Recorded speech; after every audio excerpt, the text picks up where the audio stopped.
Imagine this, your contractor has done a terrible job. The project is a mess. You're furious, you go to the bank and say, I want my money back, invoke the guarantee. And the bank says, done, here's your payment. Now the contractor runs to the court and says, wait, the beneficiary is lying. The underlying contract is disputed, stop the payment. And here is what Article 5 of URDG 758 says to that contractor. Not my problem. That, my friends, is the power of independence, and that is exactly what we are unpacking today. Article 5, arguably the single most important principle in the entire world of demand guarantees. Get this wrong and everything else falls apart.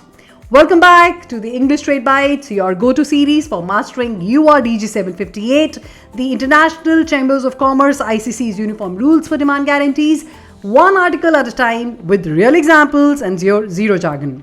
I'm Ravneet, and if you're joining us for the first time, do make sure that you subscribe to my channel Ravneet Knowledge Bites and head straight to the English Trade Bites playlist to catch up on all earlier episodes. Now let's get back into it. Article 5 has two parts. Part A deals with the guarantee and Part B deals with the counter guarantee. But the core message of both is the same: independence. Part A says this: a guarantee is by its very nature independent of the underlying relationship between the applicant and the beneficiary, and independent of the application submitted by the applicant to the guarantor bank. The guarantor, meaning the bank that issues the guarantee, is in no way concerned with or bound by what is happening between these two parties. Even if the guarantee happens to refer to the underlying contract, for example, it might say, issued in relation to contract number XYZ dated such and such date, that reference does not make the guarantee dependent on that contract. It is simply there for identification purposes. And then comes the critical line. The undertaking of the guarantor to pay is not subject to claims or defenses arising from any relationship other than the relationship between the guarantor and the beneficiary. Now read that again. The guarantor pays based only on what happens between itself and the beneficiary. What is happening between the applicant and the beneficiary? Not relevant. What disputes exist in the underlying contract? Not relevant. The guarantee stands on its own 2 feet. Okay, let me take an example to explain this. Meet Rahul. He is the owner of Build Right Constructions based in Mumbai in India.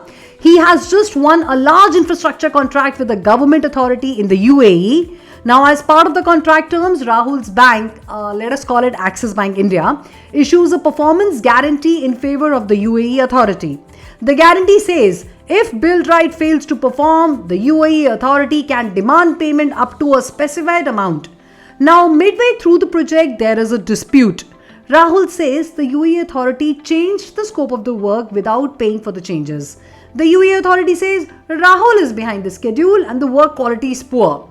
Now the dispute is real, both sides are arguing, and they may even go to the arbitration.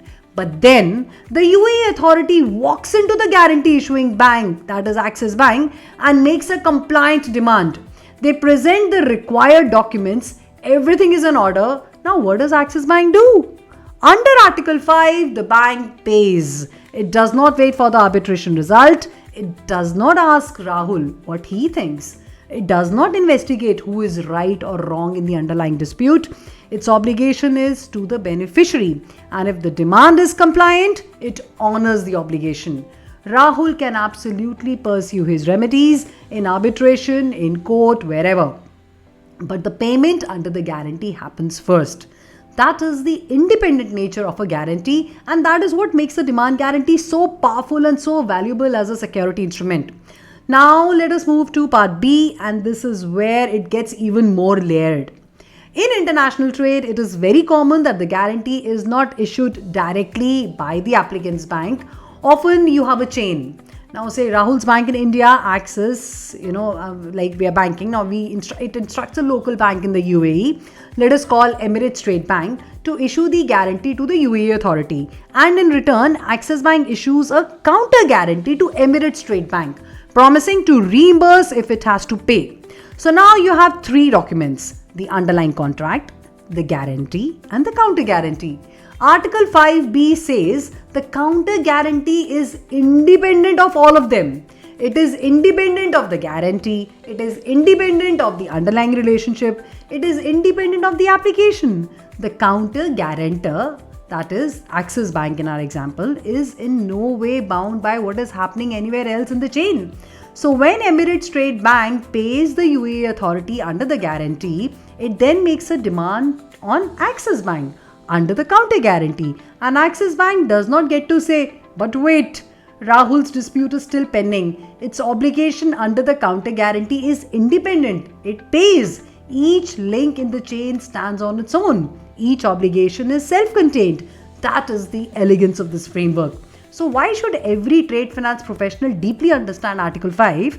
Because the moment you lose sight of independence, you start making dangerous errors. You know that banks try to look behind the demand, to investigate the underlying contract, to wait for the commercial disputes to resolve. They are stepping outside the framework of URDG 758, and that is not their role. Their role is to simply examine the demand and documents presented to them and nothing more. For applicants like Rahul, now, the understanding this means that you must go in with your eyes open. A demand guarantee is not a comfort letter. It is a payment obligation that can be triggered without any need to prove fault. So, which is why the quality of the underlying contract, the performance milestones, the dispute resolution clauses, all of that must be watertight before the guarantee is even issued. And for beneficiaries, now this is your strongest protection. You do not have to litigate to access your security. A compliant demand is all it takes. So independence is not a loophole, it is the foundation, and Article 5 is where that foundation is laid in black and white. So if you found this helpful, please like this video, share it with a colleague in trade finance, and do subscribe to Ravneet Knowledge Bites if you haven't already, and head to the English Trade Bites playlist for the full URDG 758 series. We are going article by article, and then you don't have to wait to miss any out of it. Thank you so much, and we look forward to the next video.